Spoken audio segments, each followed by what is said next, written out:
Assalamualaikum warahmatullahi wabarakatuh. Hai anak-anak, bagaimana kabar kalian? Pastikan selalu sehat dan siap untuk menerima pelajaran. Sebelum belajar, jangan lupa membaca doa menurut agama dan kepercayaan masing-masing.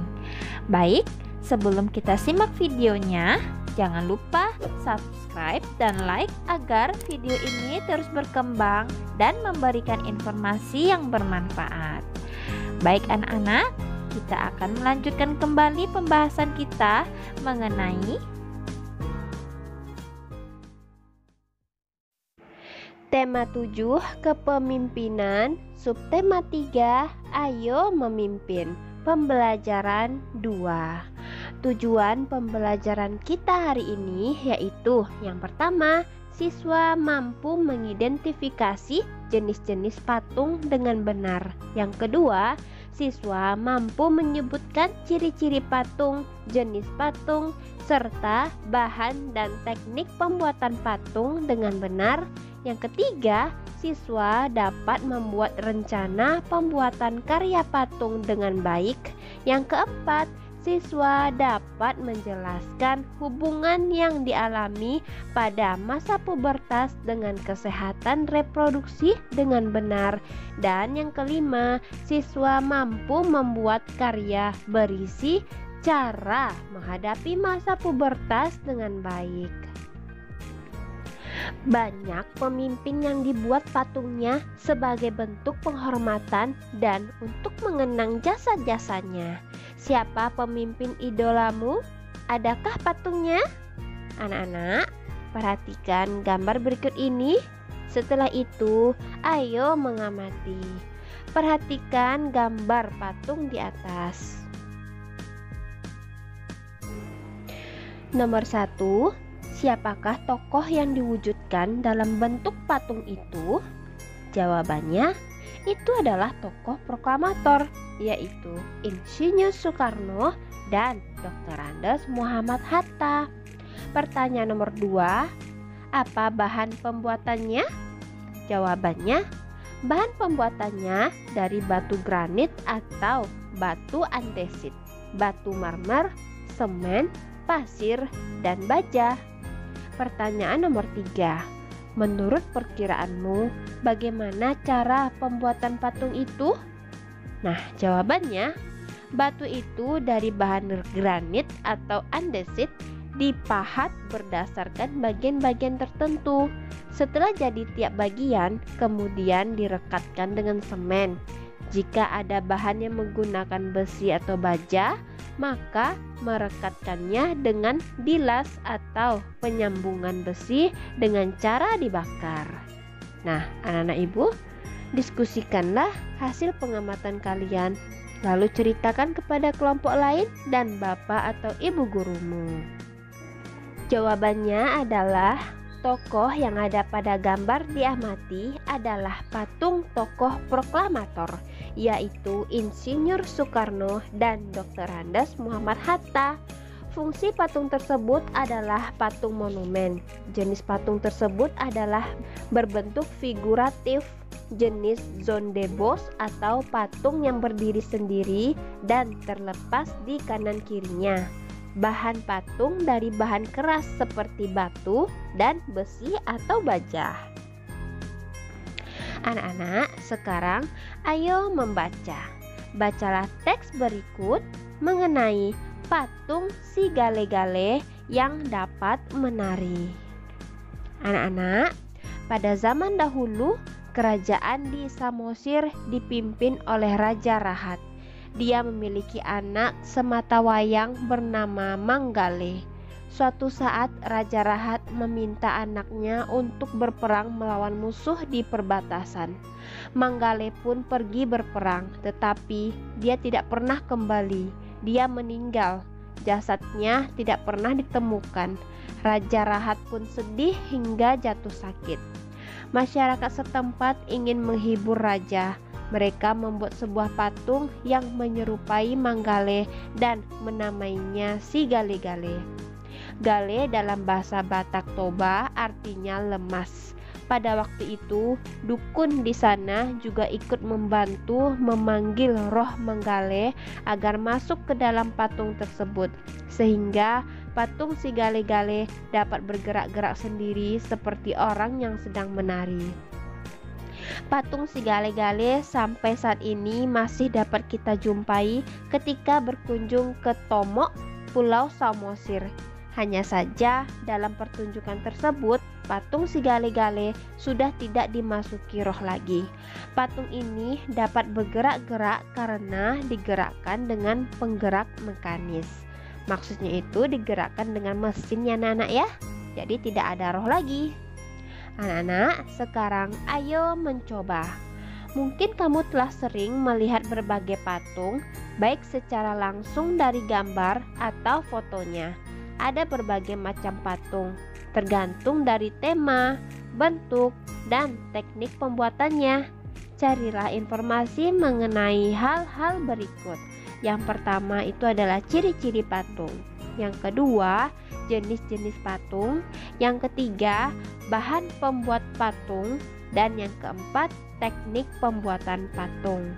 Carilah informasi tersebut dari buku-buku di perpustakaan sekolahmu atau bertanyalah kepada bapak atau ibu guru dan narasumber lain yang menguasai.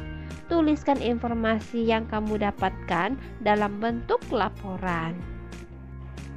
Jawabannya adalah yang pertama, ciri-ciri patung. Ciri-ciri patung itu yaitu yang pertama, berbentuk 3 dimensi atau bisa dilihat dari segala arah. Yang kedua, memiliki tekstur. Yang ketiga, memiliki warna. Yang keempat, memiliki bentuk. Yang kedua adalah jenis-jenis patung. Berdasarkan bentuk, itu jenis patungnya yang pertama ada figuratif. Artinya meniru bentuk secara alami. Yang kedua, namanya adalah non-figuratif atau tidak dibuat seperti bentuk figuratif atau alami. Berdasarkan jenis, yang pertama itu namanya zone de boss atau bentuk patung yang berdiri sendiri dan terlepas di kanan kirinya. Yang kedua adalah relief atau bentuk patung yang menempel pada permukaan dinding. Relief dibagi menjadi 3, yaitu base relief, menampilkan bentuk-bentuk yang timbul kurang dari setengahnya. Demi relief, menampilkan bentuk persis setengah dari bentuknya. Dan haute relief atau menampilkan bentuk yang sama dengan bentuknya. Berdasarkan fungsi, itu ada patung religi atau patung dengan tujuan sebagai sarana beribadah dan bermakna religius bagi pemeluk agama tertentu. Yang kedua itu patung monumen. Patung untuk memperingati atau mengenang peristiwa dan kejadian yang bersejarah. Yang ketiga, patung arsitektur, yaitu patung yang dibuat untuk menunjang dalam konstruksi bangunan dan bernilai estetika atau keindahan. Selanjutnya ada patung dekorasi, patung yang dibuat untuk menghias bangunan atau lingkungan atau taman. Selanjutnya ada patung seni, patung yang dibuat sebagai karya seni murni untuk dinikmati keindahan bentuknya. Selanjutnya patung kerajinan, yaitu patung yang dibuat untuk dijual, biasa dibuat oleh para pengrajin. Nah, berdasarkan coraknya, itu ada corak imitatif atau realis atau representatif. Patung ini berdasarkan tiruan dari bentuk alam, berdasarkan bentuk fisik, baik anatomi, proporsi, maupun gerak. Yang kedua, corak deformatif, artinya patung yang telah banyak berubah dari tiruan alam, diubah menjadi bentuk baru berdasarkan imajinasi pematung. Selanjutnya ada corak non-figuratif atau abstrak, patung yang secara umum sudah meninggalkan bentuk-bentuk alam untuk perwujudannya. Corak abstrak dipengaruhi oleh aliran konstruksi, patung dipandang sebagai bentuk konstruksi, yaitu besi, kayu, plat, plastik, kawat, dan lain-lain. Yang ketiga, ada bahan pembuat patung.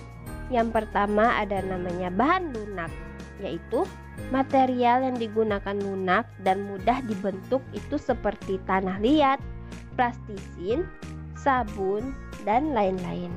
Yang kedua, ada bahan sedang atau material yang digunakan tidak lunak dan tidak keras, misalnya kayu sengon, kayu waru, kayu mahoni, kayu randu, dan lainnya. Yang ketiga, ada bahan keras, yaitu material dapat berupa kayu atau batu-batuan, misalnya kayu jati, kayu ulin, batu andesit, batu granit, batu marmer, dan lain-lain. Yang keempat, ada bahan campuran, yaitu material yang bukan berasal dari 3 jenis bahan di atas, misalnya dari semen, pasir, perunggu, kuningan, emas, dan lainnya. Yang keempat adalah teknik pembuatan patung. Nah, ada beberapa teknik pembuatan patung itu. Yang pertama, teknik pahat, yaitu dengan mengurangi bagian-bagian tertentu pada bahan dasar keras. Yang kedua, teknik cor, yaitu dengan memanaskan logam hingga mencair, kemudian dituangkan ke dalam cetakan patung yang telah dibentuk rupa patungnya. Dan yang ketiga, ada teknik butsir, yaitu dengan mengurangi bahan lunak seperti tanah liat, gips, dan bahan yang berstruktur lunak lainnya. Yang keempat, teknik modeling, yaitu dengan membuat model terlebih dahulu dan setelah itu dibentuk patung sebenarnya. Yang kelima adalah teknik merakit, yaitu dengan cara merakit bahan dasar patung kemudian merangkainya atau mirip permainan puzzle. Dan yang keenam itu ada teknik membentuk, yaitu dengan cara membentuk patung secara bertahap hingga tercipta patung yang diinginkan. Anak-anak, sekarang ayo menulis. Buatlah rencana pembuatan karya patung dari bahan lunak di sekitarmu. Kamu dapat membuat patung bertema hewan berkaki 2, hewan berkaki 4, atau patung bertema manusia. Lengkapi daftar berikut ini. Rencana pembuatan karya patung. Nah, di rencana ini ada beberapa aspek yang harus kalian kerjakan. Ada bentuk patung, bahan, teknik pembuatan, alat, dan cara pembuatannya. Nah, kira-kira jawabannya seperti ini. Jawabannya, rencana pembuatan karya patung. Bentuk patung yaitu patung topeng, bahannya yaitu dari sabun, teknik pembuatannya menggunakan teknik pahat, alatnya yaitu ada alat pahat atau pisau kecil atau cutter. Selanjutnya, cara pembuatannya. Yang pertama, siapkan alat dan bahan.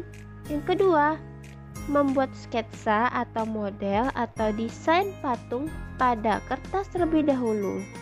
Buat yang sederhana agar mudah membuatnya. Yang ketiga, hilangkan motif sabun seperti logo atau merek sabun dengan alat pahat. Yang keempat, potong ujung sabun dengan alat pahat sehingga tidak terlalu lancip membentuknya. Yang kelima, buatlah garis vertikal dengan pahat yang membagi sabun menjadi kanan dan kiri yang sama. Yang keenam, ukir sabun mengikuti pola pada sketsa sehingga membentuk patung.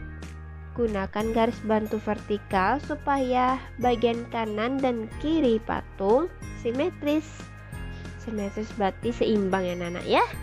Yang ketujuh, bersihkan serbuk sabun hasil pahatan dengan cara ditiup. Dapat juga menggunakan alat pahat lainnya untuk membersihkan sabun dari serbuk yang menempel. Kedelapan, kerajinan tangan dari sabun telah jadi. Anak-anak, sekarang ayo membaca. Perubahan pada masa pubertas.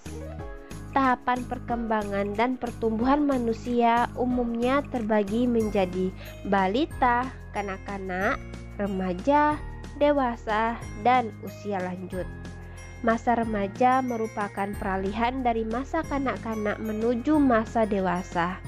Pada awal masa remaja, kita mengalami masa pubertas.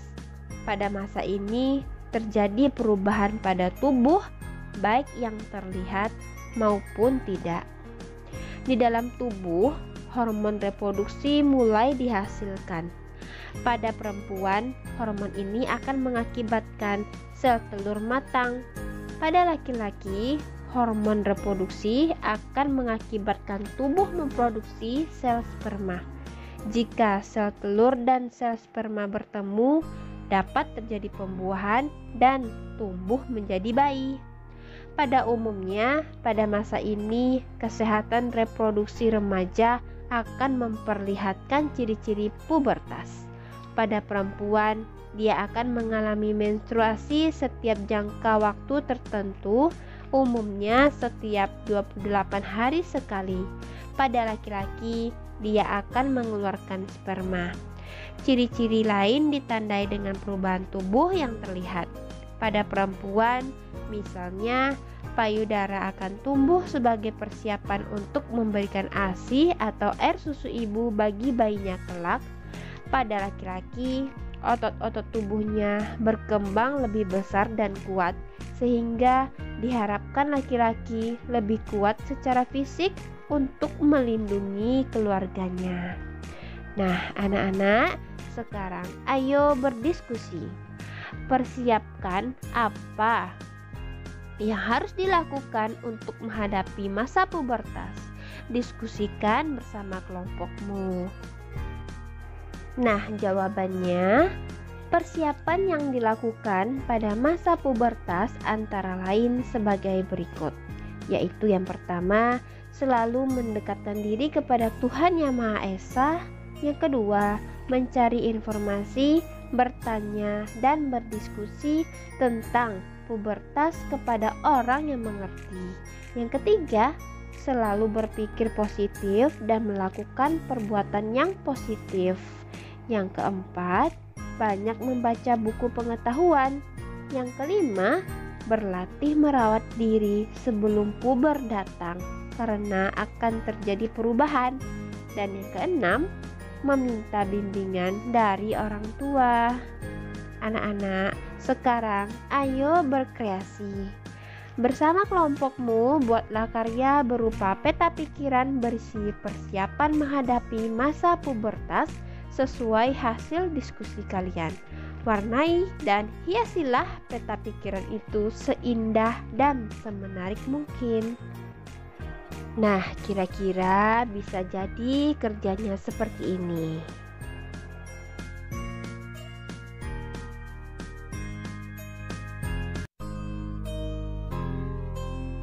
Cukup sekian pembelajaran dari Ibu. Mudah-mudahan kalian semua paham. Tunggu video pembelajaran selanjutnya ya. Terima kasih. Wassalamualaikum warahmatullahi wabarakatuh.